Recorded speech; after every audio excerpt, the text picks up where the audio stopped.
So, in the previous module, we took a look at what is OT and what is ICS and why it's important that we secure them. Now, in this module, we're actually going to talk about different types of OT or ICS systems like PLCs, DCS, RTU, so HMI. So, we're going to learn about what all of these different acronyms mean. Now, if you already come from an OT or automation or engineering background, this is all going to be second nature for you. And you'll probably skip this section. But if you're like myself and coming from an IT or IT cybersecurity background, this can all be very new to you. So we're going to take some time to look at the most common types of control systems that we have in OT networks. So I wanted to start off this module by talking about how do we build our candy factory. And whether it's a candy factory or whether we want to talk about any type of manufacturing plant, right? Whether it's candy or when we talk about toys or food packaging plants, right? Those ultimately really are manufacturing plants. Or what about pharmaceuticals where we're processing, we're making, right? Medicine and then bottling or packaging it up for use. And so it really doesn't matter what type of manufacturing facility we're actually building. We go through the same basics in designing and building them.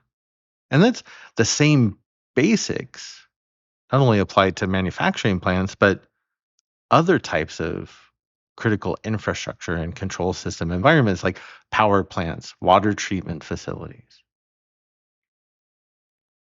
So when we look at the overall life of, in our case right now, we're talking about that manufacturing plant. But remember, this can apply to any type of environment. And I used to work at one of the world's largest engineering and construction companies. So I like looking at control systems from this perspective, from that real world perspective of, okay, we have a client that comes to us and says, yeah, we want to build this large chocolate peanut butter cup factory. So we work with the client and we want to build this plant.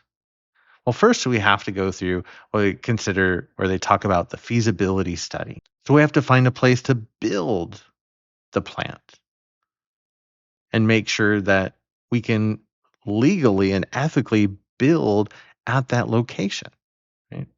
Are there any laws that are preventing us from building in that location? I know, many projects that we were involved with that they would start to look at one particular area, but because of, let's say, certain wildlife that lived in that area, that factory couldn't be built there. So they had to find a different location.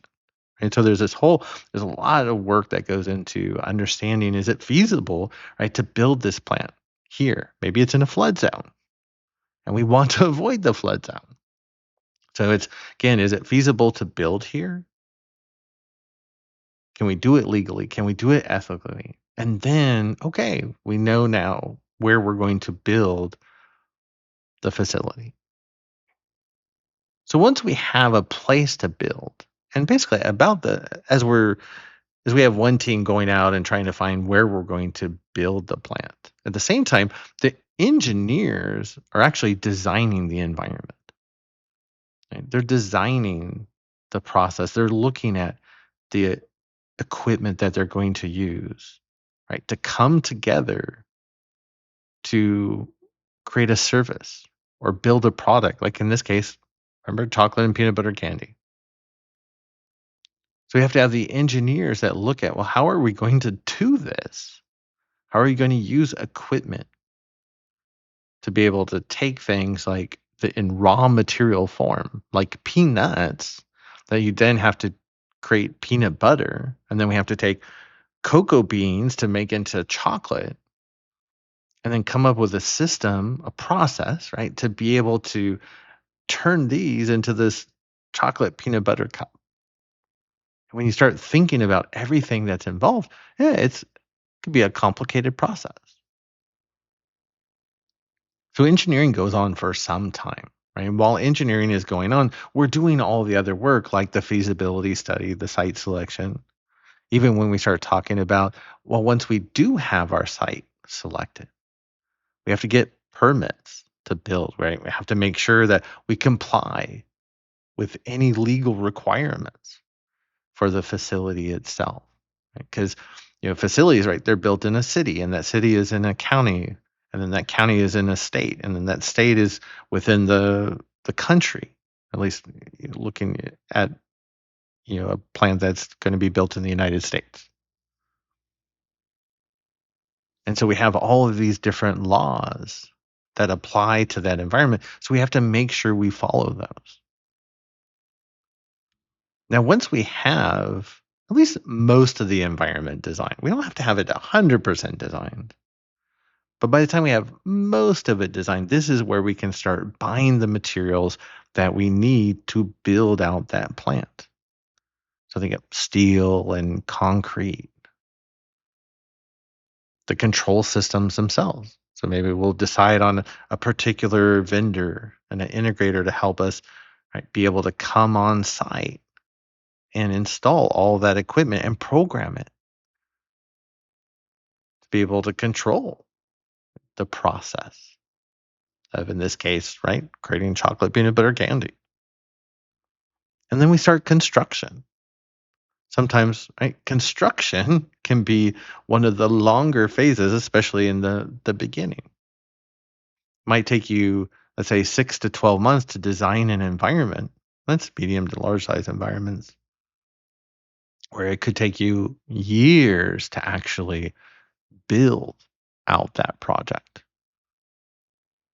But once that plant is built, then of course we're going to test it to make sure everything works. And there's some other aspects of testing that come into play, especially from a cybersecurity perspective, before we just consider the plant up and running in production. And we're going to get to those later.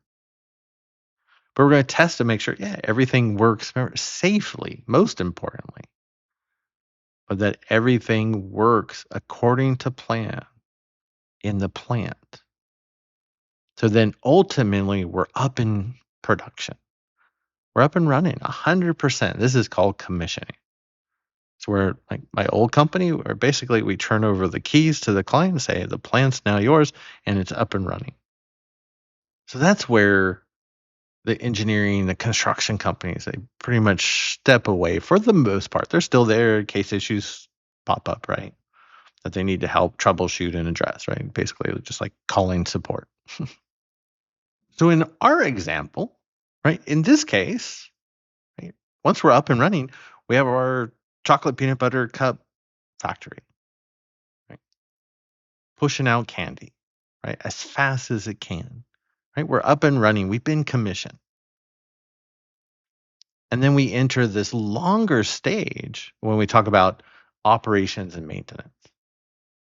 Right? Operations and maintenance is this phase where the plant does what it does. And it's going to stay up and running as long as it's needed. And so we have operations teams that, they're responsible for making sure that the plant stays up and running, that it's running under optimum conditions. And then they're also performing maintenance. So we know that, hey, that motor that controls that conveyor belt, right, it's only good for 3 years. So we need to make sure we replace it before that 3 years is up. We don't want to have an unexpected outage that could cause some type of safety or availability issue. Or maybe while they're running the plant, they notice the data is actually showing, hey, it's only been a year, but we're having issues with that motor. So we need to go ahead and we need to swap it out now. What if a PLC goes on the fritz? It doesn't have to be a cyber attack, right? It's electronic equipment just dies all the time. So there's all these different activities that we need to perform from a maintenance perspective to keep that plant not only up and running, but make sure we keep it up and running so it's under safe conditions for everybody working inside the plant. and that the plant's working under optimum performance, right? It's doing the best that it can. And then finally, after usually years or decades, we're going to go ahead and shut down that plant. That plant has done its job for years or decades, and then it just got to the point where didn't make financial sense to operate and maintain it any longer. More than likely, it probably got replaced by a newer plant that's faster and cheaper and quicker and can produce more product in a shorter amount of time, maybe in under safer conditions. But that's the life of any plant. Again, it doesn't matter if it's a manufacturing facility or a power plant or a water treatment facility. We go from having a client say, we want to build this type of environment to then designing and engineering it to building it. And then once we've built it, right, we test to make sure everything works, safely. Then we commission it, right? We put it into production and then it runs for years and decades under operations and maintenance, or sometimes you'll just hear me say O&M work. Right? We make sure that the plant stays up and running safely and that we're doing the maintenance on the plant to make sure it stays up and running until that very last day where the plant, it's time to shut it down. I guess it's outlived its usefulness at that point. But that's the life of any industrial environment. So we were just talking about how we design and engineer and build a plant, an OT or ICS environment. And next, we're going to talk about the different control systems we have in an environment, like a PLC or an HMI. But before we get there, I do want to talk about some engineering terms that will come up in different OT and ICS cybersecurity conversations. So you want to know these when they do come up, because if you don't, the others sitting across the table, they are going to look at you like, oh, you don't know about this, and it can lead to a lack of trust sometimes especially when you're trying to get IT and OT or IT cybersecurity and OT cybersecurity folks working together. And a few of the terms that we already talked about earlier in the course, but I just wanted to revisit them real quickly. Remember that we have the difference between owners and operators. And they can be the same company, they could be different for a particular environment. I always talk about the first power plant that I went to, and that it was owned by Dominion Energy, right? They're the ones that paid, right, for the environment to be built. Right? It generates electricity, right? It makes money. They would reap those rewards. Right? That's the owners of the environment. Now you also have a team. Remember we talked about O&M work, operations and maintenance. You have a team that runs the plant. So in that case, right, that could have been Dominion Energy employees, or it could have been employees from a different company and they're paid to run the plant for Dominion. Or maybe you have a combination of both Dominion Energy employees and outside providers that are running the facility, that are operating it, right? Working on all that O&M work, making sure that they're taking care of the maintenance to make sure that the plant stays up and running safely, reliably, right? And high performing. So that's the difference, remember, between owners and operators, right? Could be the same company for a particular site, might be different, right? Or you might have a combination of different entities inside that facility working. And when we talk about operations and maintenance, remember O&M work, and this is what we covered in the last part real quickly. Remember, operations is all about making sure that the plant stays up and running safely. And so we're always ensuring safety. and then making sure the plant stays up and running. So when you think of operations work, that's where we are monitoring the control systems. We're using systems like HMIs, right, to watch what's going on in the environment and if there's an issue that we need to address, right? We get alerts, we get alarms that we can respond to. And that if necessary, if all else fails, we go to emergency stop and shut the plant down safely so nobody actually gets hurt. If there's a more significant issue like a cyber attack and we lose all of our control systems, we also have to be prepared to be able to fall back to manual operations. And that's a big miss in a lot of cybersecurity programs. But it's absolutely necessary. Remember, we're going to have to, just like in IT, assume it's not a question of if an attacker is going to get in the environment or have an impact. It's only a question of when. So when that happens, are we able to fall back to manual operations and not use the computers, not use the control systems to run the environment? And that's not always possible, believe it or not, in some, especially sites in America, because they were built just to run on computer systems and not to be run manually. So we're undoing a lot of that, especially in the US, because we realize if there is a cyber attack, right, we need a way to be able to run those plants manually.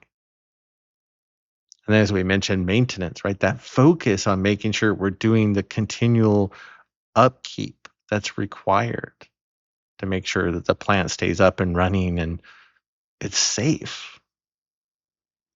Everything from calibrating sensors, which we're going to talk about in the next section, to making sure we have backups of our critical systems and that we've done test restorations of those. And that making sure that, yeah, we'll talk about an example later where a plant almost came down because the vents on the cabinet that housed a PLC, those vents were clogged up and that PLC wasn't getting air circulated in that cabinet and the PLC was starting to overheat. So all those little tasks that we do on a day-to-day basis that add up, that they might not seem important on their own, but if you're not taking care of them, there can be a significant, sometimes catastrophic impact in an ICS environment. Now, a couple terms that come up, and I remember first hearing these, and I thought, oh, the way they were being used in the conversation, I'm like, I think I can follow along. But just so you don't have to go through the guessing game, sometimes you'll hear the terms Greenfield projects and Brownfield projects. I still hear these a lot in OT cyber conversations. The idea is that a Greenfield project is a site that has just been built or is really still could even potentially be in the process of being built, right? It's brand new. Ideally, if it's a brand new environment, right, it comes with the latest and greatest control systems, and that the engineers that designed the facility built cybersecurity into it, only from a control system perspective, but a physical engineering perspective, so that there are controls in place that even if all the computers and control systems fail, that there are physical fail safes to protect not only the environment, but the people, right, that work at that site and that live in the general vicinity of that plant. So ideally, our newer sites, these greenfield projects, right, have security built in. It's still not always happening today, but we're seeing it more and more. Right? I would say we're seeing it more often than we're not. Brownfield projects are those environments that they've been around for a while. They're a couple years old. They're a couple decades old. And you think that power plant that's been sitting around for 20 years, right? Nobody was thinking of cybersecurity back in the day when they designed and built that power plant. So any cybersecurity in those brownfield environments, it has that bolt-on security. And we don't like bolt-on security because A, if we're not integrating it from the very first design, A, it can never be 100% secure. Not that anything is, but right, bolting on security after the fact rather than designing cybersecurity into the facility is going to be a lot less secure just by nature. And by coming back and bolting on or adding on cybersecurity after the environment's already been up and running, it makes it a lot more expensive. And if it's a lot more expensive, then you have owners and operators that are more reluctant to make those upgrades. Even if adding cybersecurity can make the environment more safe and it can make it perform better and it can make it more resilient. So cybersecurity can actually help the owners and operators achieve their goals, but sometimes it comes down to they just see it as too expensive. And so it's a conversation we always have to be willing to have. So remember, with Greenfield projects, brand new, up and running, right? Beautiful thing, and we can build security in from scratch. The brownfield environments, those are the ones that have been around for a while. They're already up and running and they've existed for a couple years or a couple of decades. And more than likely have little to no cybersecurity because people weren't thinking about cybersecurity 20 years ago. They weren't probably thinking about cybersecurity 10 years ago when they designed the environment. They probably weren't thinking about it 2 or 3 years ago when they designed the environment. Again, that's changing, but it's still somewhat slow to change. So one of the terms that you're almost more than likely going to come up against is a piping and instrumentation drawing, or P&ID. And the P&ID is a drawing that shows us how the process in the environment works. How do all the pieces come together to make this one particular process happen? The different equipment, right? And I always include control systems, right? Well, if we have a tank and that tank has valves, right? We have sensors, right? How the instrumentation, right? Piping, motors, right? How do all these pieces come together to make a process happen, right? How do we take all this equipment and control systems and these ingredients, right? Like peanut butter and chocolate to make chocolate peanut butter cups, whether we call it a P&ID or the mechanical flow diagram, right? How do we look at the process to understand what's happening? Sometimes an HMI can look like a P&ID in a lot of respects. So we'll see some HMIs that, again, really it's helping us understand what's going on in the environment and the equipment that make up that process. So it makes sense that an HMI might look very similar to a P&ID. Now, as we wrap up, I want to talk about factory acceptance testing and site acceptance testing. So, the idea is if we're building a plant, well, we have to go out and buy the equipment and the control systems that we're going to actually put in this plant to get the job done. We build these massive tanks, right? We buy the control systems, maybe from a particular vendor, maybe multiple vendors. And then we have the vendors, or usually an integrator, who's going to actually take the equipment and configure it for us. That they get the equipment, they prepare it, they configure it, and they build it out in their factory. So at that point, we actually have an opportunity to go do what they call factory acceptance testing, or FAT. So you can actually go on site, you can go to the factory where your equipment is, and it's all ready to go. It's programmed, it's configured, and then you can test. And this is where you can do things like vulnerability scans and penetration testing, and you can hit that equipment as fast and as hard as you want with any type of active scanning tool. And for me, try to break it, right? This is the time you want to determine, can this be broken or not? Right? You want to do it where it's in the vendor's factory or the integrator's factory.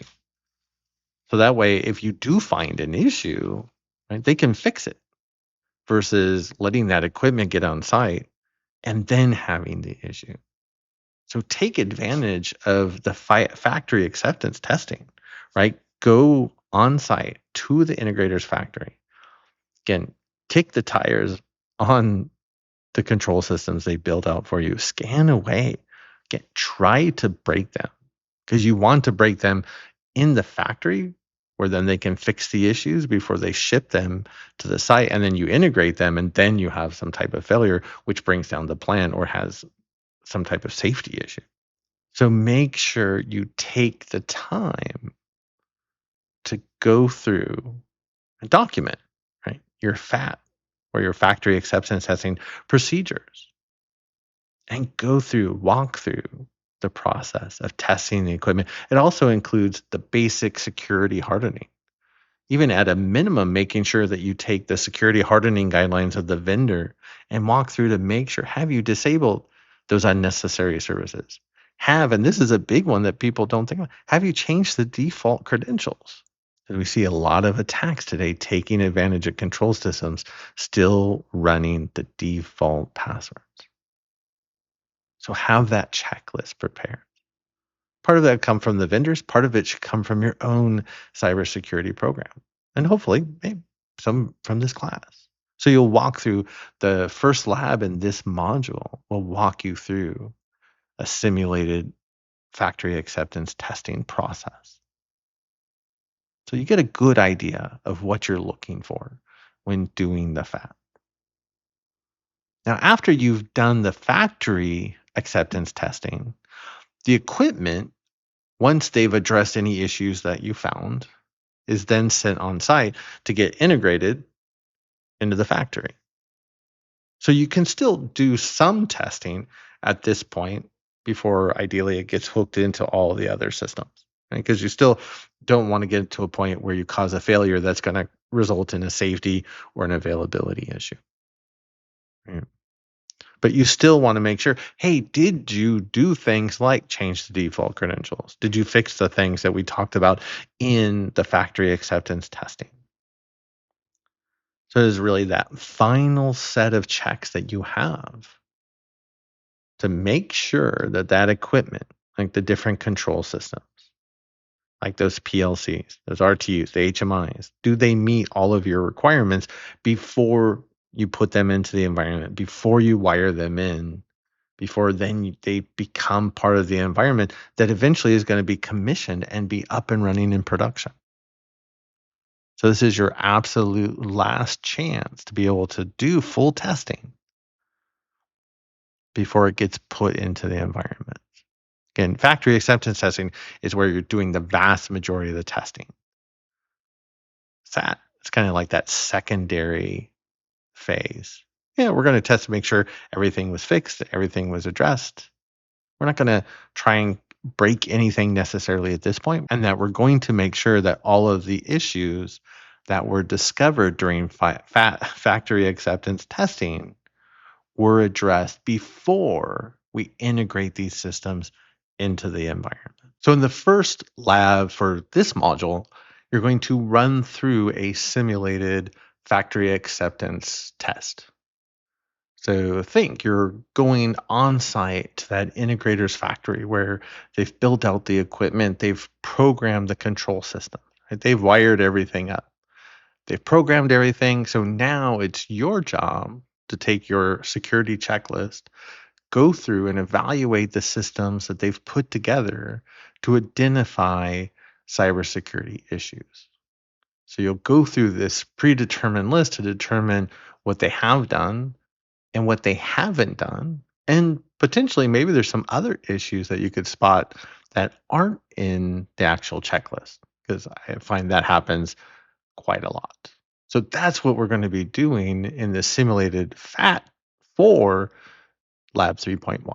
While there can be dozens of different types of control systems, we're going to focus on the most common types that you're going to see in OT environments today. So we're going to talk about PLCs, right? HMIs, DCS, which you'll find in larger environments, SIS for safety. We look for the RTUs in remote locations. And then I threw in VFDs that I don't often talk too much about, but we see, especially in a lot of water environments, it seems these days for at least working with my clients. So a lot of acronyms to throw at you. Again, if you're from the OT or the engineering or the automation world, you're very familiar with all of these. So more than likely, you'll skip the section. But if you're coming from IT or IT cybersecurity and these acronyms don't sound familiar, then this is one of those sections that you want to pay particular attention to. So we've already started talking about programmable logic controllers, right? The most commonly used control system that we see in OT environments today. So remember, it's the idea that it's this bridge between the digital world and the physical world, right? We have this computer that sits between the OT network, where we have workstations and servers, and the equipment out in the real world that we're trying to monitor and control. And so we have this PLC that not only is it wired to the OT network, where we have protocols like TCP/IP we can use to connect to it, but it's also physically wired into the sensors that it's bringing in that data. It's physically wired into the equipment that it's controlling, things like motors to turn on and off, or remember our air conditioning unit earlier. Remember that the PLC brings in the data from the sensors because it uses that information to then determine, based off of its programming, how it needs to make changes out in the real world if it needs to make changes. Now, we're going to come back later and talk more about the deterministic nature of when we talk about PLCs and other control systems that live at lower, what we call levels of the OT network. Or when we start talking about data getting from point A to point B, we measure the time, the window in which it has to get from A to B in milliseconds, sometimes even nanoseconds. And while we can do this in OT, it makes these environments very fragile, because if we do miss a packet at a specific point in time, it does potentially become a safety issue, or it would say almost always becomes some type of operational availability issue. I guess not always, but a good portion of the time. So again, we're going to come back and talk more about what deterministic means in OT. And then when we look at the PLCs, remember they're programmed. Now there's different programming languages we have. The most commonly used still today is ladder logic, and we'll see an example of that later on.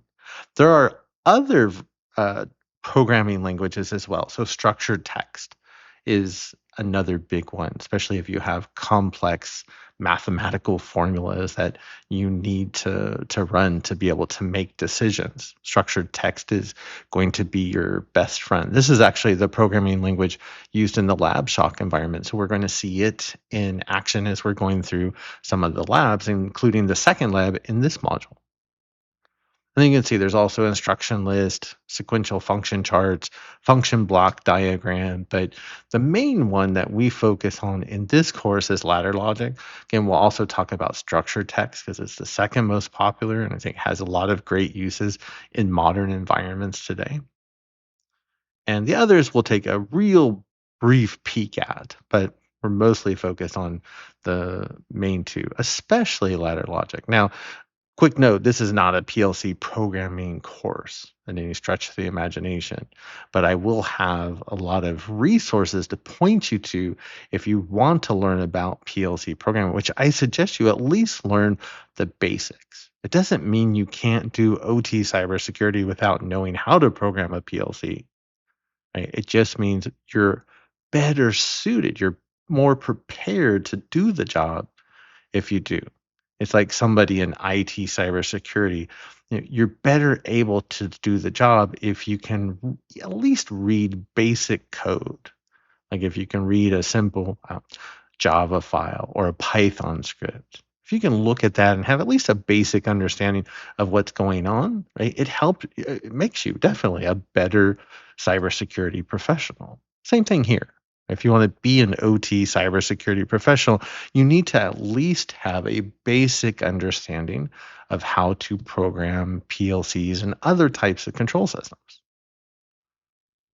But remember in our earlier example where we used the thermostat, remember as a PLC, remember that air conditioning unit, it could be for a home, it could be for an office building, it could be for a monster warehouse. I have one client where they have 3 air conditioning units, and each one is the size of my house. They're giant. And if they lost one, just one for 4 hours, it could result in them losing 6 weeks of product that they've produced and stored inside this warehouse.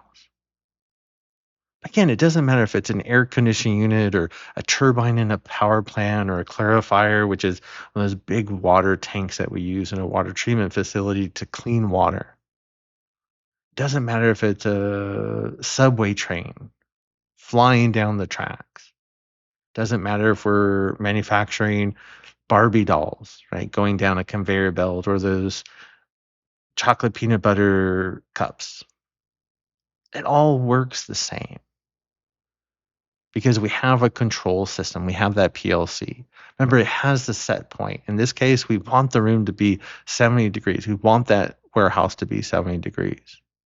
Remember, we're continually bringing in sensor data to understand what's going on in the environment. It gives us that visibility. Right? As operators, we need visibility. And then we can run our logic, right? The programming of the controller says, hey, if it's too warm inside the warehouse, right, send a signal out the output to turn on the air conditioner. And then remember that PLC continues to run that logic in a loop. Think like every second. So every second we're bringing in that data. Every second we're bringing in the temperature. Every second we're running that logic check. Every second, potentially, right, we're turning on or off the air conditioning. And then what happens if somebody comes and changes 70 degrees to 75 degrees or 65 degrees? How does that change? Well, it doesn't change the logic, but it does change how we react in the environment. So think about that from an attacker perspective. So just remember that a PLC, right, is just another computer. It's just not running a commodity operating system like Windows or Linux. It has firmware. I always think of the firmware as the operating system, right? It's custom built for that particular hardware and the particular task that that one unit is going to be responsible for. And yes, I know there's some technical differences between firmware and operating systems, but for this course, right, for now, just think of it all as the same. We have the PLC logic, right, the programming that we've created, and to tell the unit what to do. And it has a processor, memory, and a little tiny storage for the firmware and the PLC logic.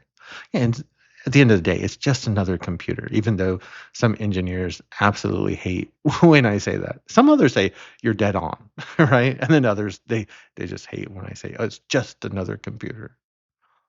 I'm like, sure, it's not just another computer because it has physical wires, right, that connect it to equipment out in the real world.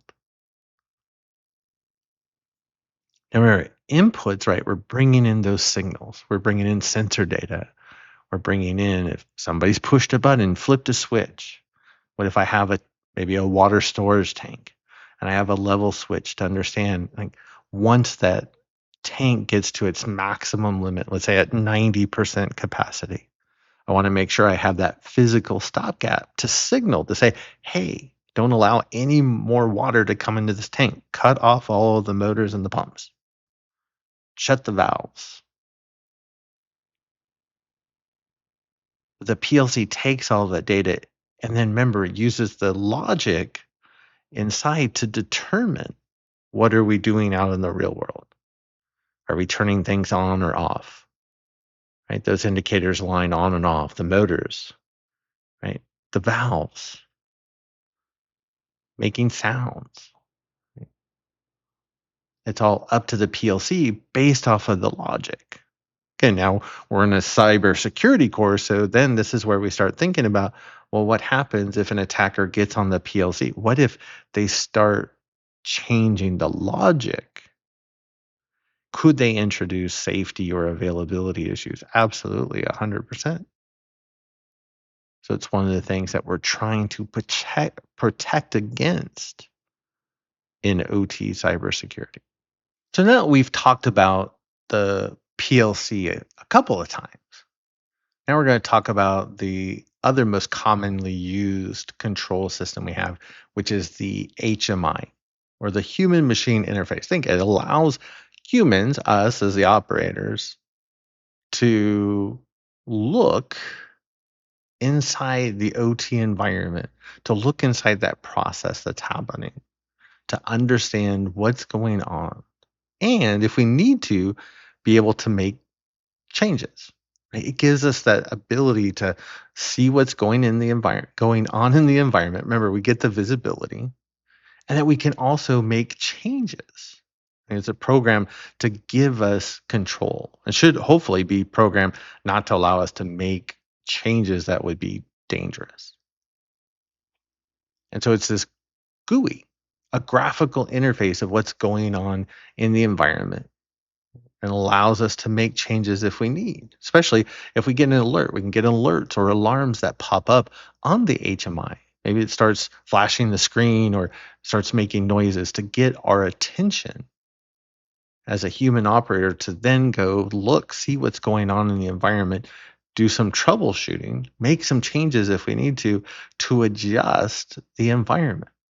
So if I am in a water treatment facility and I have that storage tank, and all of a sudden that storage tank is approaching like 90% capacity, which we don't want to go any higher, because once we break that 90% threshold, there's a chance that we're going to overflow the tank.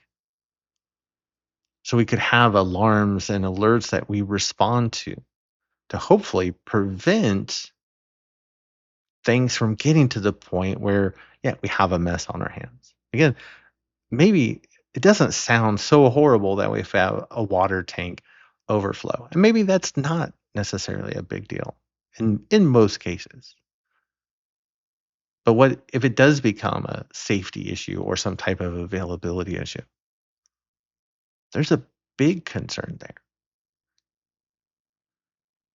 So remember, what we're doing with the HMI, though, is the HMI is actually showing us what's going on in the PLC. Remember, the PLC is bringing in sensor data to allow us to see what's going on in the real world, and then allows us to send signals out to equipment to control it, right, to make changes. So if I have an HMI here, you can see, right, again, it gives us that GUI, shows us the process, right, what's going on, at least part of it, what's going on in that part of the environment. And it's just actually showing us what's in the PLC memory. So the HMI, right, it's just constantly talking with that PLC. Say, hey, what are you seeing? What are you seeing? What are you seeing? And again, the HMI is programmed to allow us to make changes if we need to. So if we make changes in the HMI, what we're really doing is we're sending commands to the PLC to make changes in memory. So we'll walk through some of these examples, because I know the first time I heard all of this, it sounded so bizarre. But remember, we have that PLC as that middle ground, right? The PLC is connected to the real world equipment, the motors, the pumps, the valves, the sensors, right, where we're bringing in data about what's going on in the environment, giving us the visibility. All of that information, whether it's about the motor, whether the motor's on or off, right? Is that pump on or off? Is that valve open or closed? Right? We have that level sensor that shows us, well, how much water is in the tank? 50%, 80%, 0%? And all of that information is stored in the memory of the PLC. Now, as humans, by default, we can't see that. That's why we created the HMI. So we have that GUI that we can go to and see exactly what's going on in the real world.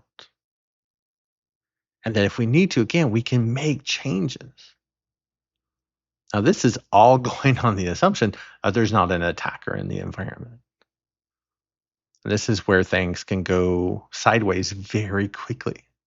Because what if an attacker is in the environment and maybe the attacker turned off the motor, even though they're making it look like on the screen that the motor is on? And that the only way you would be able to tell whether the motor's on or off is actually to go into the plant or into the field to actually see whether it's on or not. That's where we start having that conversation about cybersecurity, how attackers can make these changes, and how do we detect and prevent them from making those changes to ensure security, safety, availability. So here's a little bit more of that GUI blown up, and you can see that this kind of looks like a web page from kind of the 90s, right? Nothing special, nothing pretty. They are there's definitely some fancy ones out there, but this is still pretty much what you see. Remember, a lot of these systems, right? They don't have a lot of memory. They don't have a lot of processor, right? They don't have dedicated graphic cards. So we don't want them to be super pretty. We want them to have all of their hardware resources doing the job, not looking pretty. But remember, it does allow us to see what's going on in the environment. It gives us the visibility. And then again, if we need to make changes, it gives the ability for us to make those changes, right? To have that level of control. Or so when we talk about HMIs and operators, it's all about having visibility into the environment and having a level of control. Now remember, it should only be programmed to allow operators to make those changes in the environment that they should, right?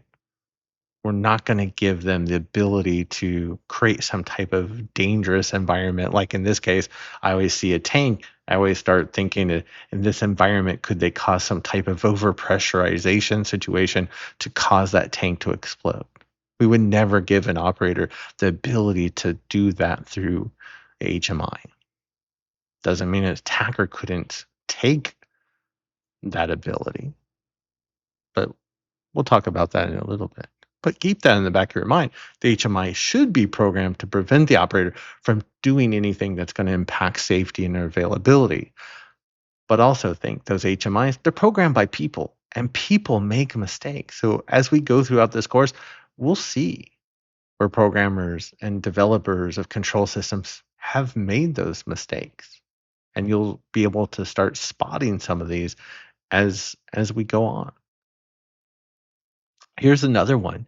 Again, nothing pretty, nothing special, but it shows us the environment. And from an operator's perspective, I can start to see not only the environment, but what's happening in the environment. So I can know whether everything's working as expected or not, and whether I need to step in and make changes. That's the purpose of an HMI.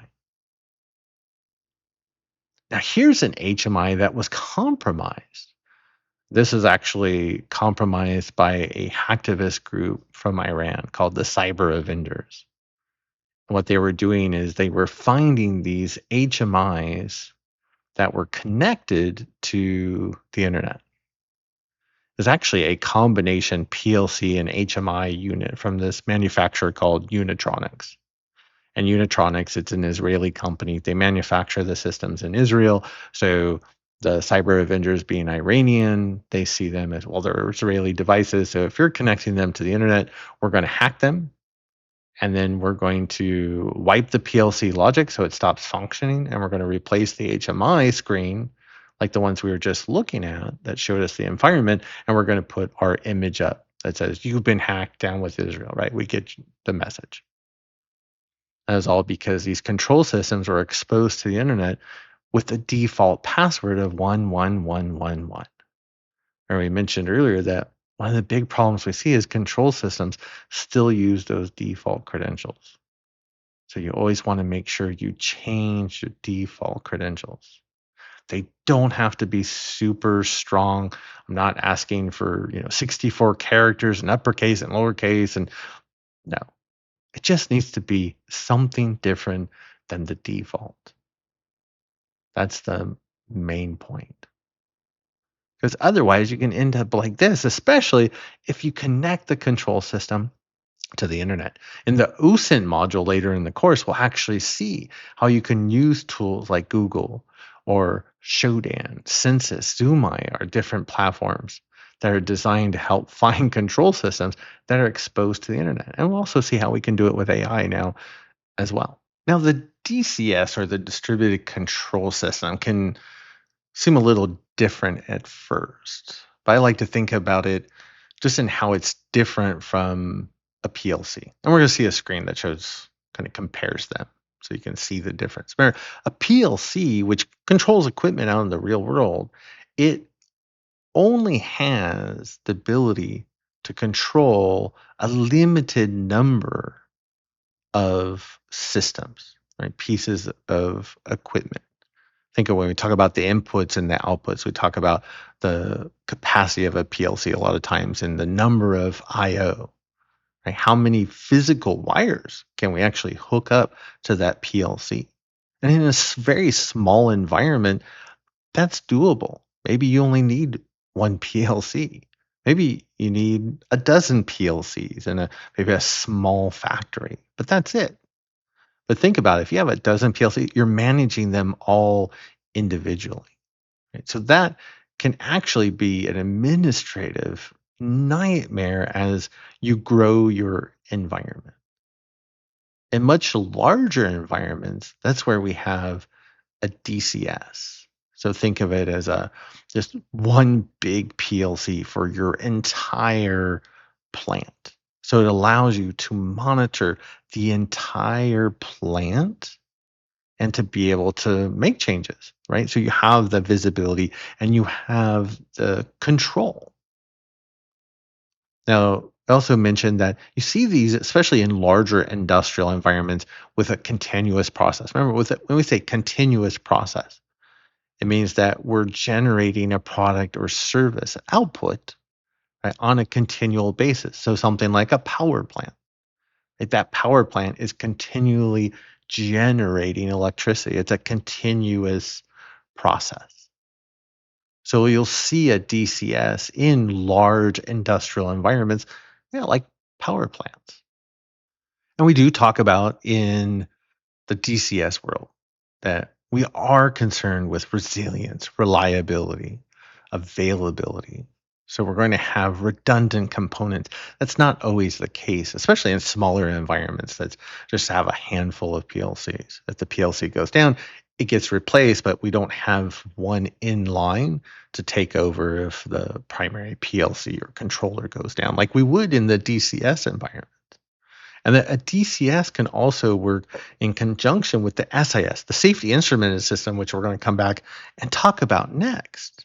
But remember, a DCS we typically find in larger industrial environments like a power plant, right, where it's watching over the entire plant and allowing us to control, right, the environment if necessary.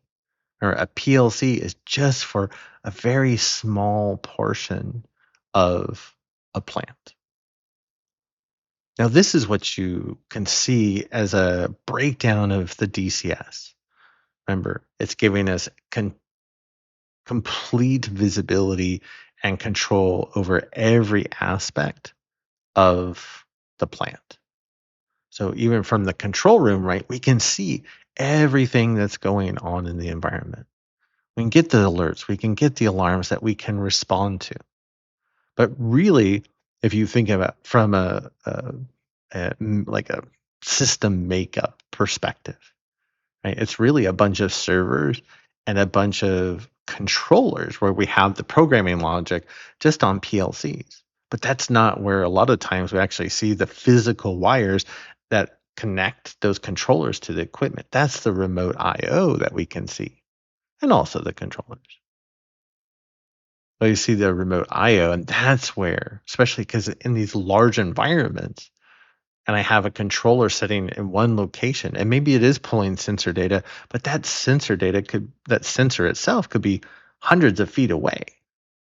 Do I really want to run a dedicated cable a couple hundred feet away to pull in that sensor data? No. So we can deploy a remote IO module so we can collect that data much closer to where that sensor is. And this is where we start taking about all these different aspects, design aspects really into consideration in very large environments. And we're going to come back and talk about a lot of this later on in the course. And again, the idea for now is to think PLCs control single pieces of equipment or very small sections of a plant. Whereas a DCS can control, if you want, for now, think of it as the entire plant all in one system, even though the system is made up of I think it's a system of systems. Right? This is this idea of distributed control. And here's that screen I was mentioning that talks about the differences between a PLC and DCS. So PLC, small area, right? And somewhat limited in what it can do, but you can see, hey, it's great for things like packaging and conveyors or individual pieces of equipment. You can scale them up. And honestly, PLCs are getting more and more powerful every day to where you can add more and more IO to the point where there are some of the smaller environments using DCSs today, even medium-sized environments that use a DCS, where the DCS actually maybe it's too much for them, and they could use like a PLC on steroids. And again, another conversation for later on. For now, again, PLC, very small parts of the plant or single pieces of equipment we're controlling. DCS is the entire plant, right? Watching over the entire plant, usually some type of industrial environment like a power plant, right? With some type of continuous process. We're continually generating that output, right? That final product. Now, in larger environments, we'll have a safety instrumented system or the SIS. Idea is that the SIS is the fail-safe backup for the environment. So if there's ever a fault condition that's detected that will cause some type of safety or availability issue, that the SIS steps in and it can shut down part of the plant or it can shut down the entire plant, right, before the bad thing happens. Now, the idea is that the SIS acts completely independently of every control system on the network. Right? They're not connected in any way, shape, or form. It's actually segmented off. So it's not connected. So again, it's 100% independent. So it can't be influenced. It shouldn't be on the actual network itself. So it can't be remotely touched by an attacker. But that the SIS, right, is programmed with these different functions so that it understands what to do under certain conditions, right? These safety instrumented functions. So you see in this case, I talk about power plants a lot. And you think a power plant, if you lost a turbine in a power plant and you had to go order a new one, the wait list for turbines is 5 years. So you don't want to wait 5 years for a new turbine. So we have to make sure we protect and take really good care of the ones that we have. So in our SIS, we could have it configured that if we actually ever saw a turbine exceeding 110% of its operational rotational speed that it's rated for, right? We're going to go ahead and fire off all the controls to put in place to bring it to a stop. Now, before then, we operators should have been getting alarms and alerts, right, at the HMI and the DCS. And we should have been responding to make sure that we're slowing down the turbine, right, to keep it within the optimal range.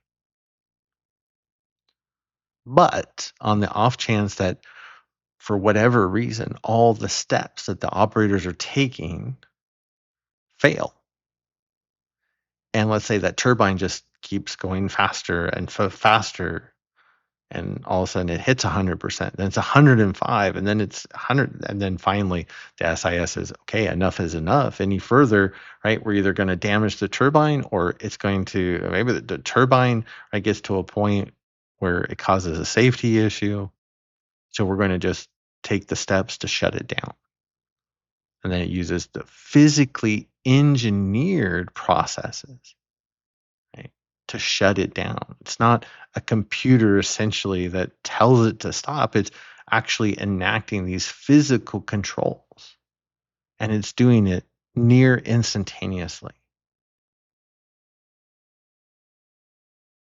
It has to, because in some environments, right, under certain conditions, some of these circumstances have to be addressed in milliseconds or less. Otherwise, there's a safety issue. So that's the whole point of the SIS. Remember that fail-safe backup. So if the human operators aren't fixing the issue and the other control systems aren't able to fix the issue, the SIS steps in. And at least, maybe it's not necessarily fixing an issue, but it's shutting everything down before something really bad happens, and either the environment gets hurt, or more importantly, right, making sure that somebody or somebodies don't get hurt or killed in the environment. Now in 2017, so where we talk about the Russian state adversary group known as Sandworm, right, the most prolific, publicly prolific OT attack group that there is. Sandworm had compromised the entire OT network of a petrochemical facility in the Middle East back in 2017. They actually were found out because the SIS tripped in the middle of the day, which, if there's one system you never want to just trip, where it reboots itself in the middle of the day, it's your SIS. That's the one machine, right, that should be rock solid. So when the SIS tripped, the operators, they called the vendor, Schneider Electric, right? Schneider comes in, looks over and says, you know what, this is not our firmware on the SIS. You need to bring in some cybersecurity folks. And so they brought in their team leads. Their team leads brought in external experts like folks from Mandiant. Then over time, other companies like Dragos got involved. And they looked to see, somebody had placed a compromised firmware image on that SIS. And there were two big mistakes that the operators made in that case. One was that the SIS was actually connected and exposed to the OT network, which should never have happened. You never want your SIS exposed to any network. The only way that somebody should be able to program an SIS is to physically touch it and plug into it locally with a cable. So the first mistake was, again, they had it actually connected to the OT network so the attackers could reach it over the network. Now, controllers like the SIS or PLCs and other types of controllers like we see in a DCS, most of them have the idea of a key switch. So a physical key that you would put in and you could turn it. Sometimes they have dip switches. Sometimes it's only software where you can emulate the idea of a key switch. But the idea is, and especially in more simpler controllers, you have what we call operational modes. And so you can use the key switch to place the controller in an operational mode, like run, which means it's programmed and it's running. It's doing its job, right? It's going through its programming loop, its control loop. You can also have stop, which means the controller is not doing anything.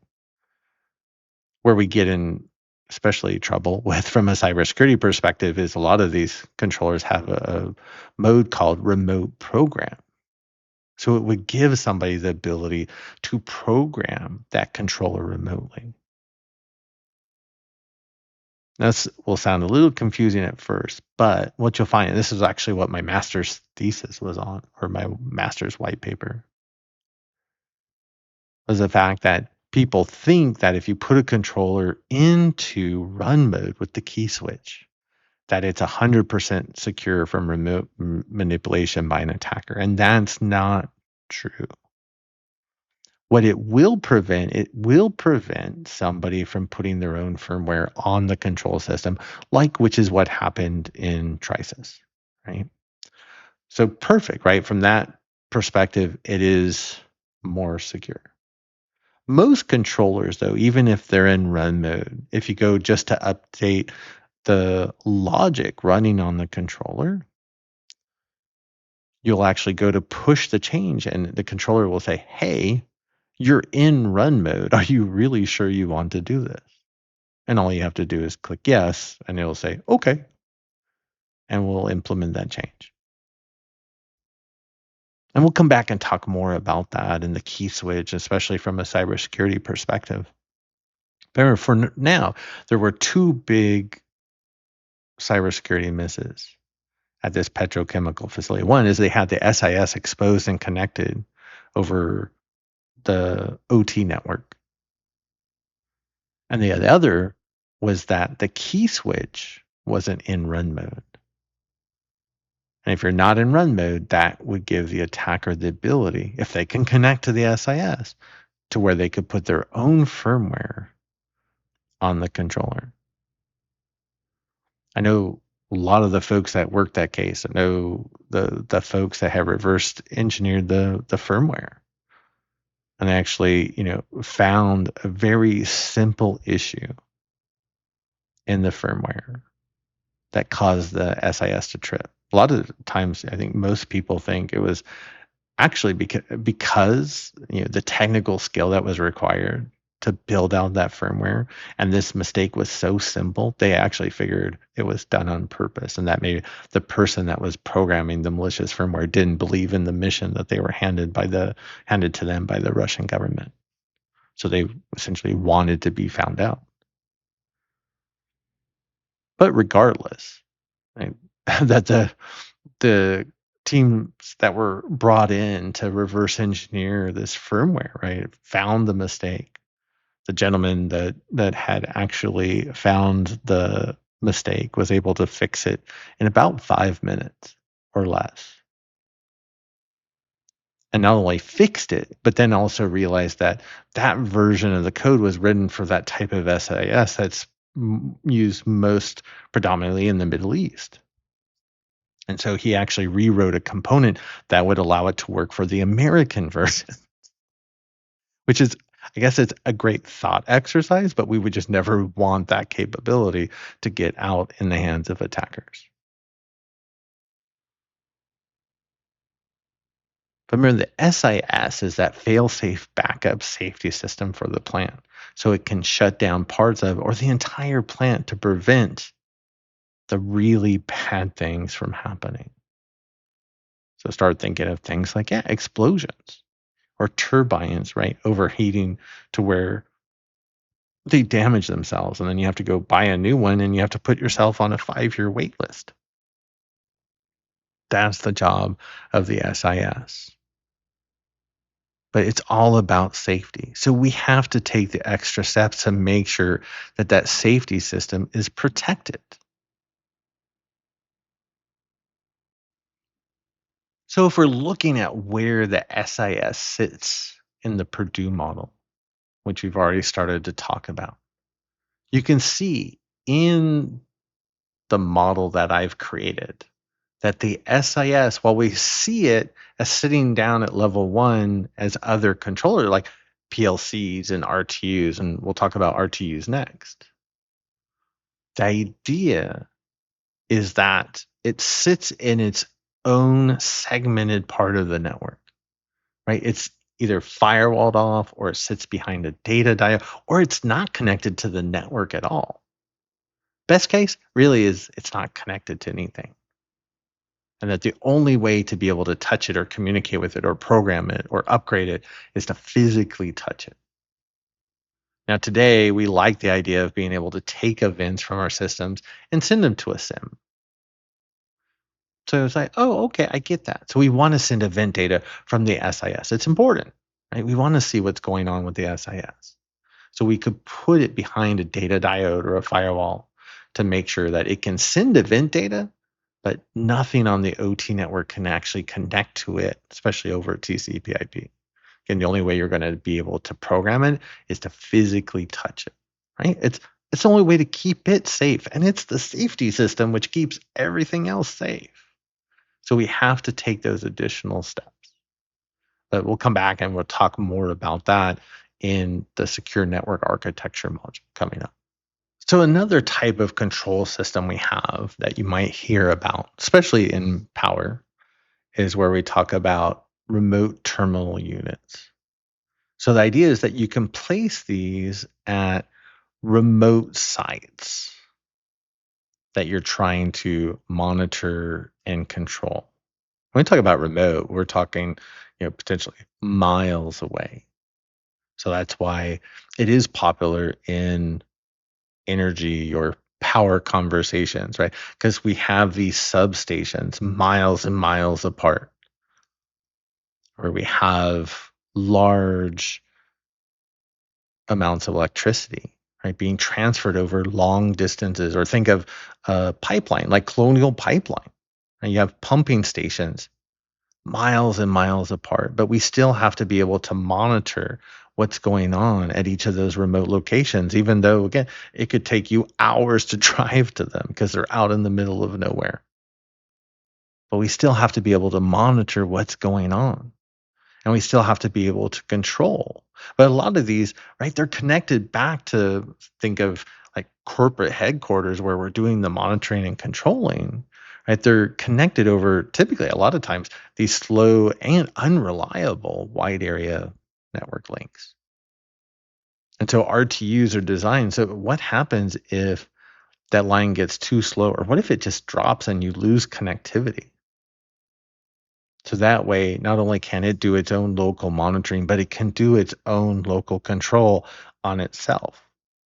And this is one of those good use cases for, how can we look at AI deployed in these systems to help run these substations and monitor them and control them when that wide area link is down. Right? So RTUs, they're designed not only to provide connectivity over the wide area link, but they're more than like essentially a VPN appliance. Because they have to have the ability to watch what's going on at that remote location. And if that link drops, it still has to have some basic control over that site. Now, a lot of these also we start to talk about, it is ruggedized equipment, right? It's built to be out in the middle of nowhere, right? With extreme heat or extreme cold. And that, it works in these environments where it might not have reliable power. So you have it connected to renewable sources, especially like solar, and then maybe some backup power. Nice thing is these units are also streamlined, so they don't take up a lot of power, but of course they'll eventually run out. That's why, we have solar and we're continually charging backup batteries with solar. So that way, if they do lose power temporarily, right, the RTUs themselves won't go down.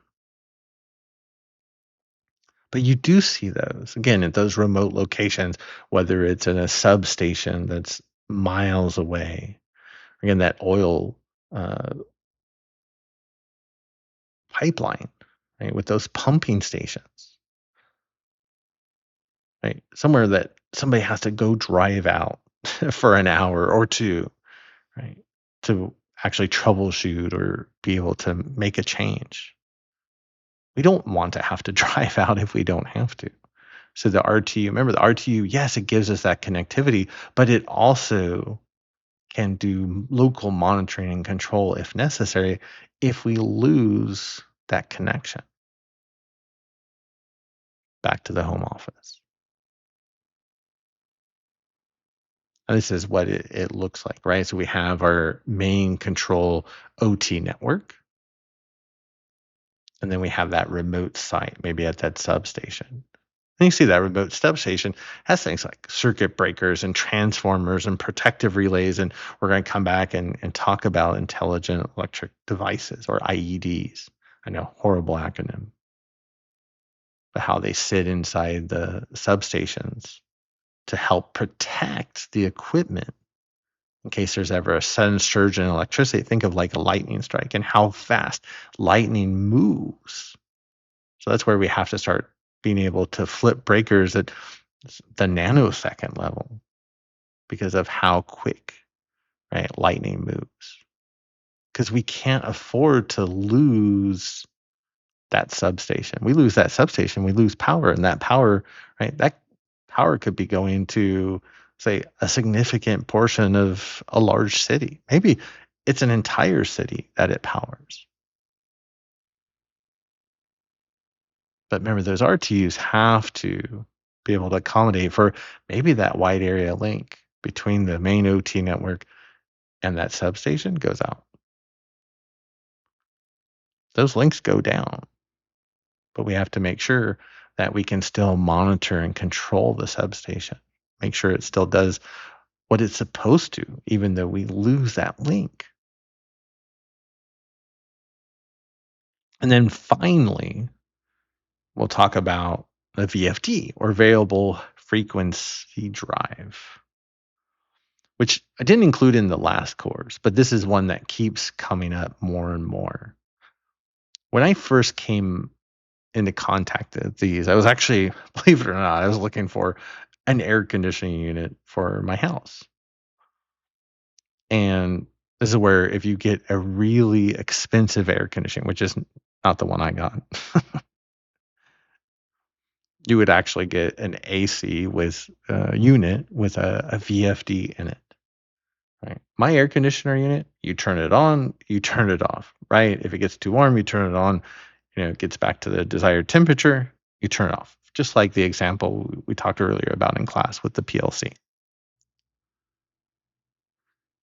If you have, though, an air conditioning unit with the idea of a VFD in it, what the VFD allows you to do is that it allows you to control the speed of the motor. Right? So in my air conditioner, you turn the motor on and it just runs at 100% until you turn it off. Right? There's no in between. It's either off or it's on, and if it's on, it's running at 100%. So when you think about it from a money perspective, right? You're using as much electricity as you can for the motor, so it's more expensive. Plus, it's running at 100%. Maybe you only needed 20%, but it's still running at 100%. So running at 100% rather than 20%, there's also a lot of added wear and tear. So eventually, right, that motor is going to break down sooner than later. So the idea with the VFD is that we can implement it to help us control the speed of the motor. So when we turn the motor on, we have a choice of, well, what's the percentage of speed and force that we want to apply to the motor? If it needs to be 100%, sure, that's great. We can run it at 100%. If it only needs to be 10%, we can run it at 10%, or anything in between, right? Anything between 0 and 100%. So like using the air conditioning unit example, right? It's one of those where, let's say you turn on the air conditioner and maybe you were gone for the entire day, and all of a sudden, right, it's the room is 10 degrees warmer than it's supposed to. So the air conditioner, when you first turn it on, it's such a huge discrepancy in temperature, it'll just start at 100%. The next day, what if you come home and it's only 1 degree difference, right? It might run at 20%. I see a lot of these in water treatment environments. That's the one that it seems to come up a lot in these days. But that's the idea of a VFD, right? Is this idea that we can connect it to a motor and then we can control how much of the motor do we get. 100%. Hey, if we need 100%, not a problem. But you can also have variable, right? Speed, 10%, 20, whatever. Remember, without the VFD, the motor is either at 100% or zero. It's off. That's it. There's no in between. The VFD gives us that level of control. Again, we love the idea because it can save electric costs. But I also more particularly love it because of the idea of less wear and tear. Because in control system environments, right, in OT and ICS environments, it's not necessarily easy to replace a part, right? Especially a mechanical part. So the longer we can make those parts last, the better. And it's ultimately, right? It's not about always availability, which sure is that in part, but our number one requirement is safety. So we can use those VFDs to cut down on the wear and tear on those motors, and they last longer. Makes for a safer environment. So we went through a lot talking about PLCs and HMIs and DCS and the RTUs and the VFDs. There was a lot. And again, especially if you're new to this, and that just seems very, very foreign. Okay, I know it did for me. It took me a couple of not only passes to go through it, but then actually, right, starting to get some hands-on or start working with some labs, right? So that brings us to lab 3.2. So in this lab, we're going to install and configure LabShock, which we had talked real quickly about at the beginning of the course. Our LabShock was designed by Zachar Bernhardt to act as an environment that we can learn both defense and offense in OT and ICS environments. It comes with fully virtualized PLCs and HMIs and firewalls and pen test platforms like Kali Linux. So we're going to install and configure it. It's all Dockerized, so it runs on just about any platform on the planet, and it spins up super fast. And we're going to use it to learn different ways to attack and defend OT as we go throughout this course. For this lab, we're kind of do a little bit of both. So here you can see the HMI that we have in one of the LabShock scenarios, which is for a water treatment facility. And you can see the different tanks, the different filters, you can see the different pumps and motors, and they're all labeled. And what we'll see is how we can upload this HMI to your favorite AI platform, whether it's ChatGPT or Claude or Gemini. And you can ask it to describe the environment as an engineer would. And it'll do a great job. It'll come back, it'll be 99.9% accurate. And right now, it's July 2026. You couldn't have done this 6 months ago with that much accuracy. But we can now. But we have to remember, attackers can do this as well. And that's why attackers no longer have to have an engineering background or triple PhDs in engineering to have an impact in an environment.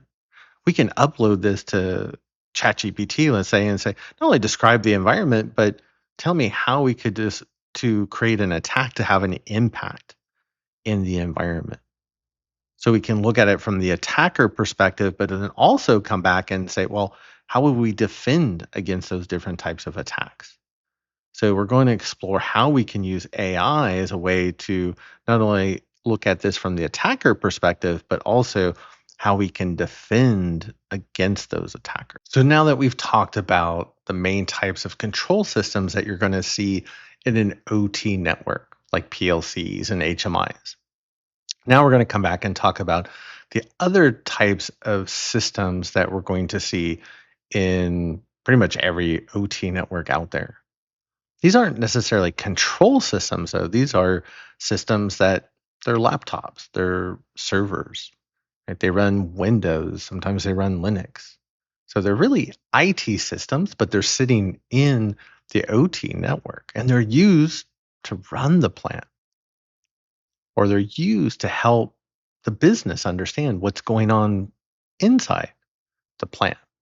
So that's what we're going to talk about are these traditional, IT assets, but that they're sitting in the OT environment and that the plant relies on them for operations, for safety, and for availability. One of the most common systems we find in OT networks is the engineering workstation. And it's also going to be the number one target for most attackers. And you'll see why in just a minute. I think an engineering workstation is usually just a regular old laptop, or it could be a standalone workstation like you would have at somebody's desk. But most are laptops these days for the idea of portability, right? And they run commodity operating systems. Most of the ones I've always seen are Windows, but you could have Linux like in a lot of virtualized environments. Like in LabShock, it uses a Linux-based engineering workstation, right? But think if I work in an OT environment in doing operations and maintenance work, with the PLCs and other types of control systems in the environment, right? Over time, we do have to connect to them to do things like upgrade the firmware, right? Maybe potentially downgrade the firmware. We have to make changes to the PLC logic. Maybe if we made a change to the PLC logic, we could increase performance. So there's those changes that need to be made to the control systems over time. Those are made from an engineering workstation. So what you'll see is engineering workstations have all of the vendor software that you need to connect to those control systems. And it's interesting because in OT, what you'll see is if you have, let's say, Siemens equipment in the environment, well, you have to have Siemens software on the engineering workstation to be able to connect to your Siemens gear and make those updates. If you have Rockwell equipment in your environment, you have to have the Rockwell software installed to be able to connect to your Rockwell equipment and make those changes. If you have the Click PLCs, then you have to have the Click PLC software to connect and make those changes. You get the idea. So one of the reasons why hackers love to get onto engineering workstations is that they have all the software that they need to connect to the control systems and the environment. And sometimes they're not even password protected. Hopefully, most of the time they are. And we hope that they're not using the default credentials. But like I said, that's one of the number one issues that's really plaguing OT cybersecurity is just the fact that we have default credentials everywhere. Now, when you start looking at, well, how do we connect to these engineering workstations? Because you can do this over the wire, over the network, right? We talked earlier when we talked about the Trisis situation, right? That an attacker actually was able to connect to the safety controller over the network, right? Because it had an IP address and we have an IP address. And like in this case, you can see we're using the Siemens TIA software, totally integrated automation. I know, weird name, to connect to that Siemens PLC to be able to program it or change the firmware. We love to do that for convenience because remember, something is usually more convenient that usually makes it less or much less secure. So if we can connect to that PLC remotely, remember, if an attacker's in the environment, they're also going to be able to connect to it remotely. So we don't like this idea. It happens in a lot of environment, by far most. But if you want to look at configuring PLCs, but in a secure manner, this is where we don't connect them to the network, or maybe we have them connected to the network for monitoring, but we're not going to allow connections for things like programming.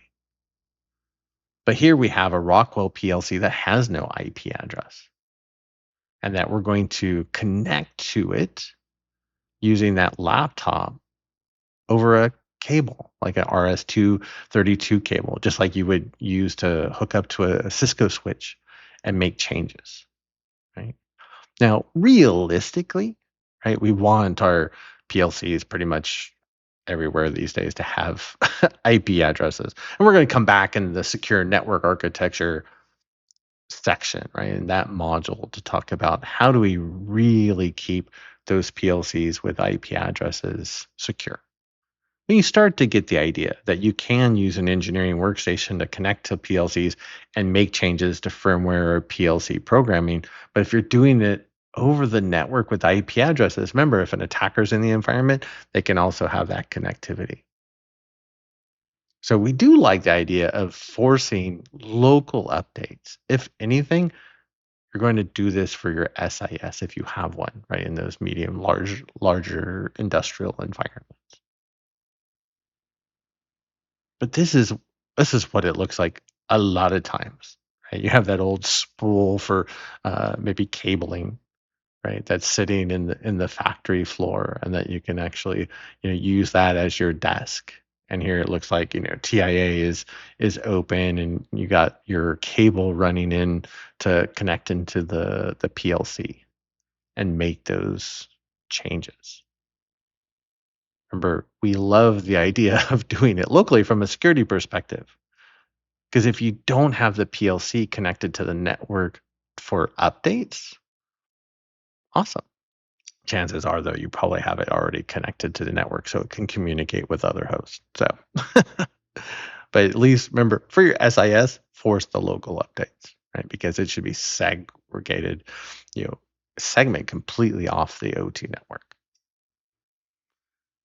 And we also talk about operator workstations.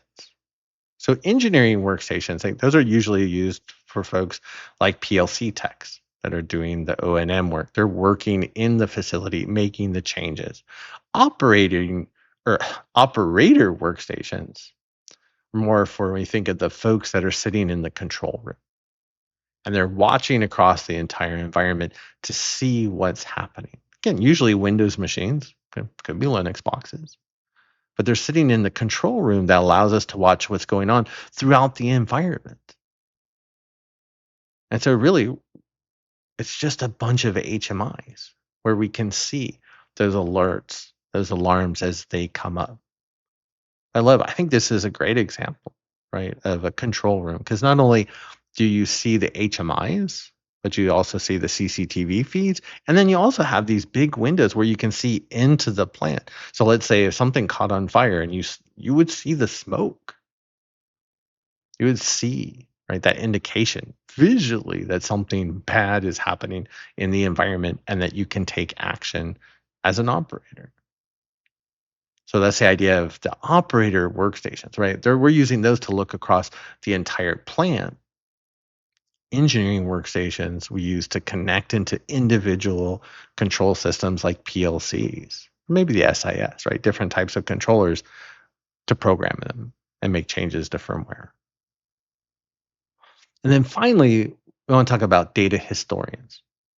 This was I might have mentioned, but when I walked into the power plant, that was my first OT project back in 2012, 2013. I remember the plant manager walking me through the data center, and he mentioned, here are our data historians. He's like, oh, and they run Windows and they run Microsoft SQL Server. And it was like, oh my gosh, I knew a million different ways to break into those systems, right? Between the operating system and the database system. I was like, that's really the data historian software? Like, yeah, it is. And most of them run on Windows, and maybe they don't all run on Microsoft SQL Server, but there's some type of database, right? There's usually some type of application. There could be a web application there with its own vulnerabilities. I think a data historian really is just a database application for now, right? And we're bringing in all of the data, the telemetry data, essentially, from all of our control systems that tell us, right, how they're operating, how they're acting. It's what we call the time series or sometimes real time series data. So we can use that to go back and look to see how the environment has been performing over time. We can also use it from the business perspective to think, if I have a manufacturing plant, right, that chocolate and peanut butter cup factory, right? How many of these chocolate and peanut butter cups did we make today? The business needs to know that so they can coordinate things like shipping and logistics. They can reorder, right, peanuts and cocoa beans and the wrappers that we need for the cups themselves. But you have all this data coming in. So all those zeros and ones and the numbers that we see inside the memory of like the PLCs, those are all recorded in the data historian, and they get a timestamp so you know when they actually occurred. Now, you see, data historians, right? They have to be designed to take in a lot of information in a very fat or short amount of time, right? Because remember, a lot of this data is coming in at milliseconds or nanoseconds. So we have a ton of data coming at us. It's very different in IT. And I used to run a massive sim back in my IT cybersecurity days where we were generating 9 terabytes of data a day. But here, we're still generating a lot of information, but more importantly, it's coming at us fast. So we have to be able to take that information in. Part of it is being able to buffer it, right? And be able to take it and write it in. And then be able to take that information and making it meaningful. But the main goal first is to get it into the historian, right? Get it a date and timestamp, store it, and then we can make it available to the IT network, to the business, so they can use it to understand what's going on in OT to be able to run the business. Because OT is the business. Without the factory, the business doesn't exist. But that's the idea of the data historian. We're going to be looking at examples as we go throughout this course. So if it doesn't click right now, don't worry, it's not necessarily supposed to. This is the first time we're talking about it. And it might sound a little strange. A lot of this might sound really strange. I knew it did to me at first. But it does click. And this idea that it's kind of like SIM if you come from an IT cybersecurity background, right? We're taking data from pretty much every system on the network and we're putting it in a central database so we can look across it in the SIM world, we're looking for security alerts. In the data historian world, we're bringing in this data from all of our systems, if possible, to look for things like performance issues, or again, from the business aspect, right? What's going on in the environment? How many pieces of chocolate did we make today?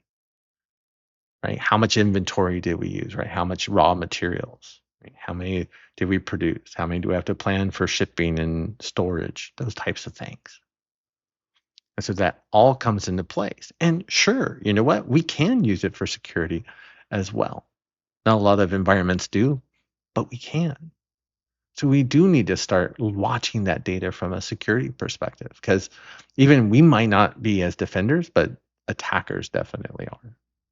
So to wrap up this section, I wanted to take a look at the big picture to help put all these pieces together. Again, if a lot of this still sounds very strange, don't worry. It's going to. And that's if this is the first time you've seen any of this. I think it takes a couple of times, at least going through the entire course and then going back through the beginning to where you get to this point and then you're like, oh, okay, yeah, that starts to make sense. Right. But we're not expecting this to all make complete sense right now, your first pass through. Right. But I thought what would help is let's walk through the Purdue model, the expanded Purdue model, looking at it from the lens of our chocolate peanut butter cup factory to see what actually happens at each of the levels of the expanded Purdue model. So for our walkthrough, we're going to start at the top of the expanded Purdue model and work our way down. So we're going to start with levels 4 and 5. For simplicity's sake here, we're just combining them to represent the IT or the enterprise network. There are some small technical differences between the two, but for where we're at right now, it doesn't matter. Plus, we want to we just want to understand what's happening in the environment so we can learn how to protect it. So levels 4 and 5 make up the IT network, right? We have employees on the internet, right? Browsing the internet, they're reading emails, maybe they're clicking on links or opening up attachments that they shouldn't. They're sitting there working on spreadsheets or using applications. They have permissions to data and to different systems. Now in IT, we also have the ERP systems. ERP is what we use, or enterprise resource planning, right? Resource planning to understand how we can translate between IT and OT needs.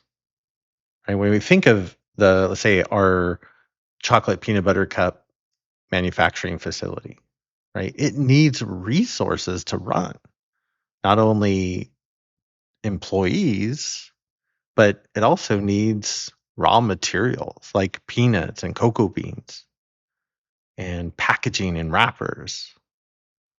Part of that comes through ERP and understanding, right? Well, how much of this do we have on hand? Well, how much of that do we use today? Do we need to reorder?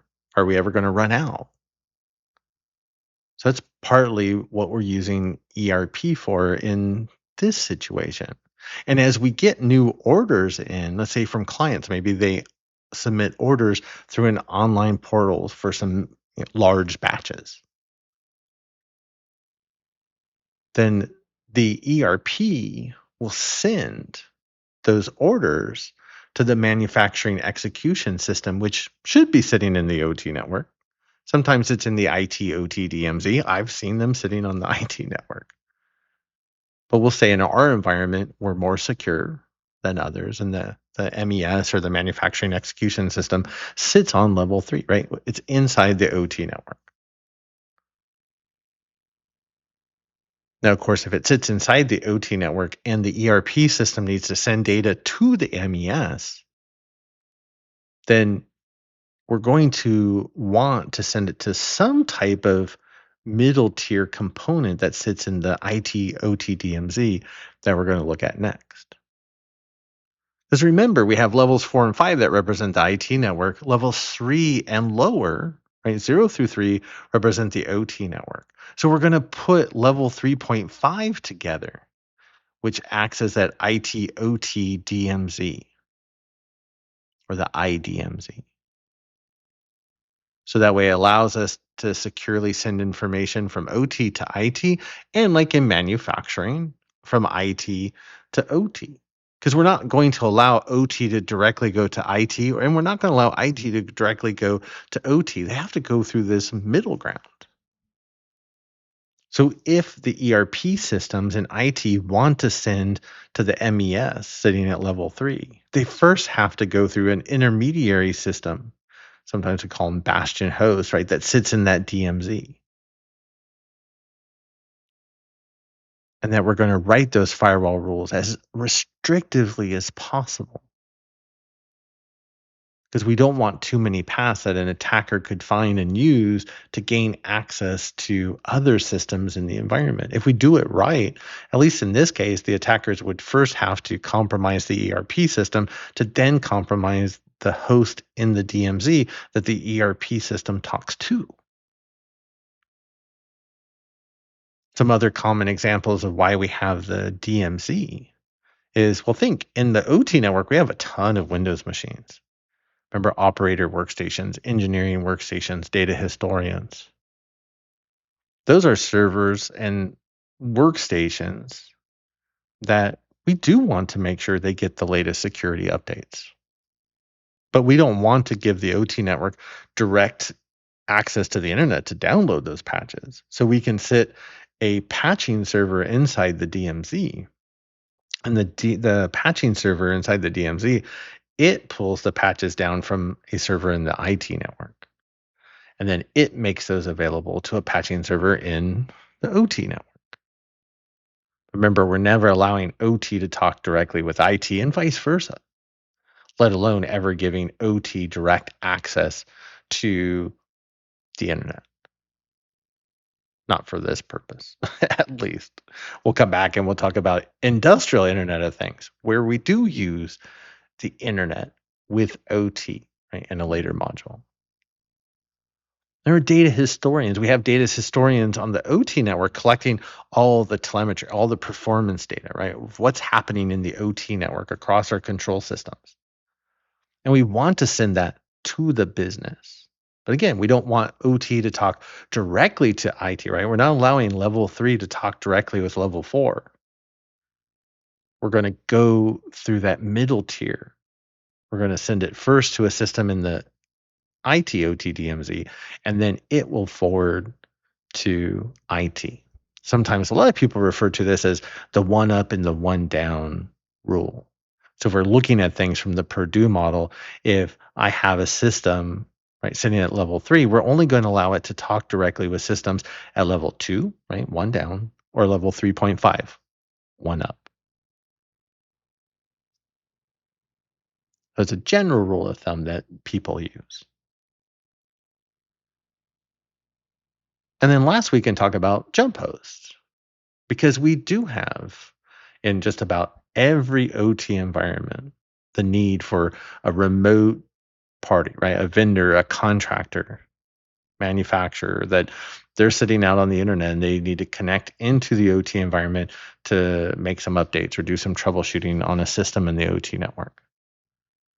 We're not going to allow them to just VPN directly into the OT network.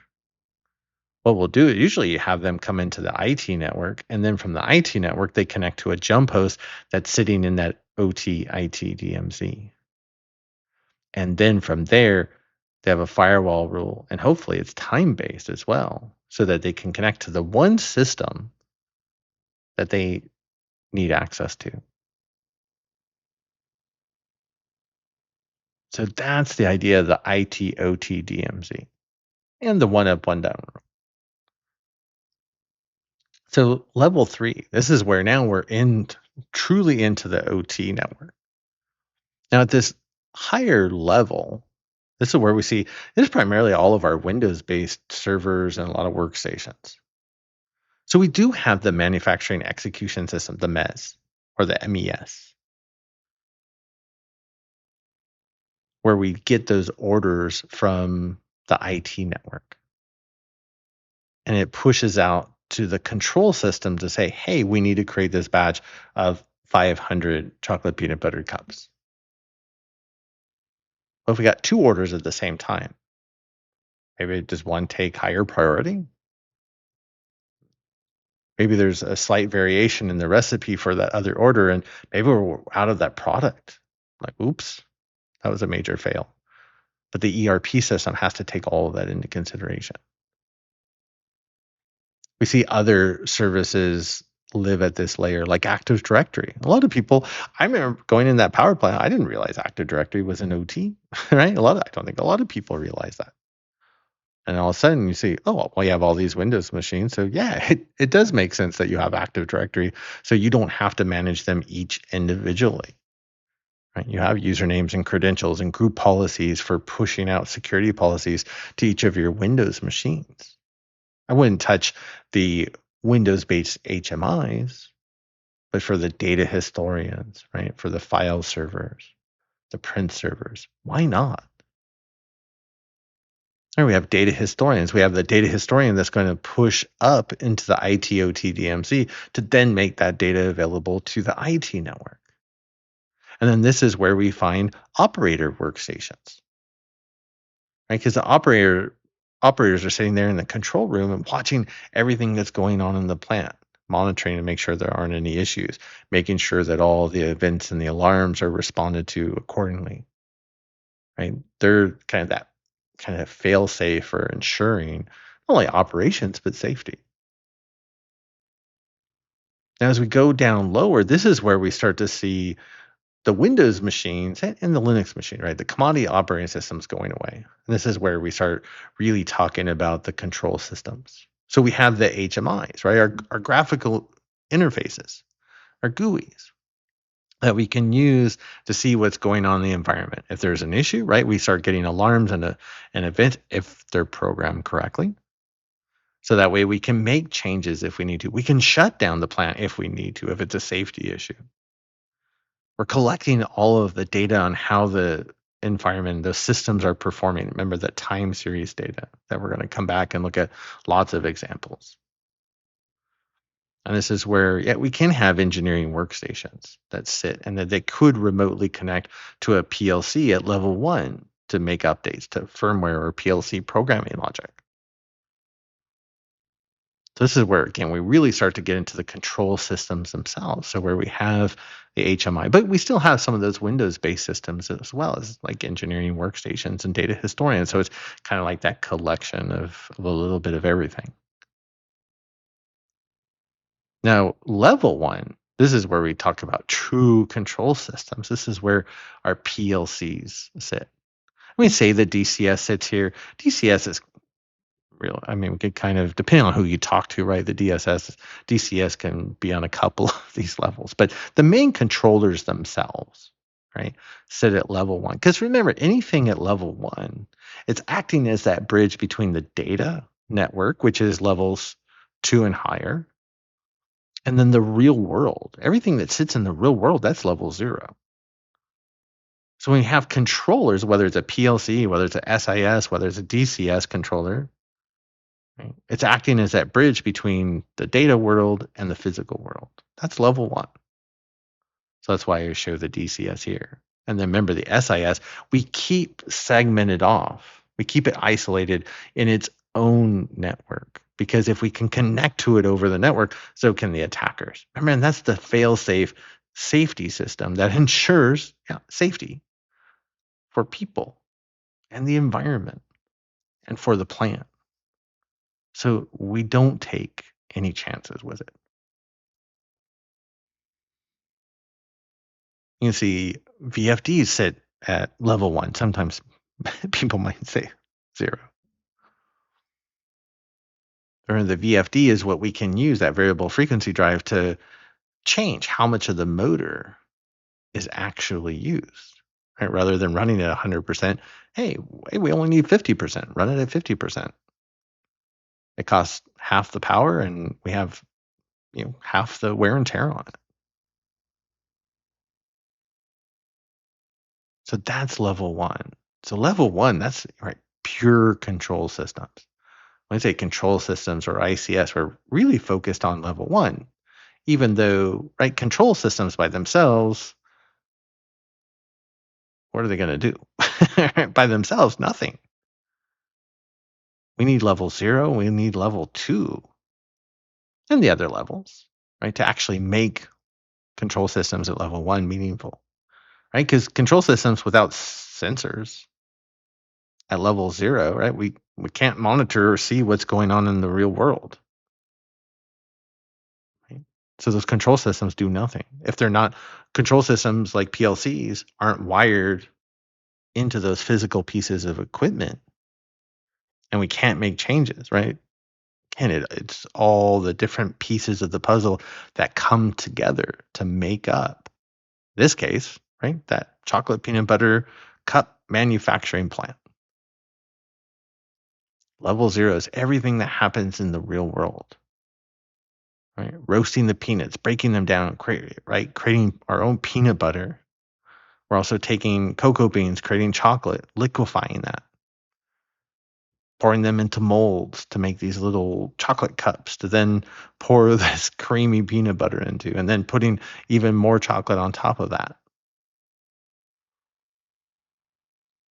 But while we're doing all of that, with all of that equipment, all those machines, we have all the sensors that are lined throughout the environment telling us exactly what's going on so we can watch and see. And we have equipment out in the real world moving, right? This is where, especially when we start talking about things moving, this is where people get hurt. So motors, yeah, are turning conveyor belts. What if an attacker creates some type of attack? And Jeff Shearer at Sands, he has a great demonstration that he does with a kind of a plastic molding or injection machine, where he can actually run a certain strip of PLC programming code and make the conveyor belt system jump like a foot. If somebody was standing right there, yeah, they could get hurt. Maybe not that much in that instance, but what do you need to do to kill somebody or break an arm, right? Break a leg. So everything that happens in the real world, right? That's level 0. That's the equipment. That's the sensors that we're using to bring in the data. This is where we have the actuators, where we send the signals to make things happen in the real world, right? Turning on pumps, closing valves, turning on motors, or use that VFD to, hey, we only need the motor at 50%. Everything in the real world is level 0. Level 1, remember, that's our real control systems. They act as the bridge between the real world at level 0 and the data network that's level 2 and higher. I always kind of think about it, if you think it like the OSI model, right? It's, you have your computer, right? And it thinks in the data world, but it has a physical piece of hardware called the network card that you have a physical network cable that you can connect to it, or it can have Wi-Fi, right? But it acts as this translator or bridge between the data world and the physical world. In this case, right, we're doing a lot more than just sending and receiving zeros and ones. We're making, right, chocolate peanut butter cups, or we're generating electricity, right, or we're making clean water and pushing it out to our clients, or we're making Barbie dolls or soccer balls or footballs, or we're getting that train to the station on time.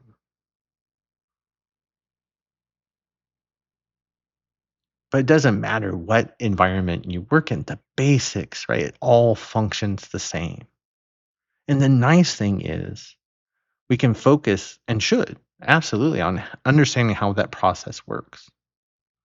Because then we can look at how to secure it. But the basics, the fundamentals, again, it doesn't matter if it's a power plant or a Barbie doll factory, right? Or a Reese's peanut butter cup factory, right? Or a water treatment facility, or a gold mine, or a railway, or the list goes on and on and on. The basics are absolutely the same in every environment, which is great for us as defenders.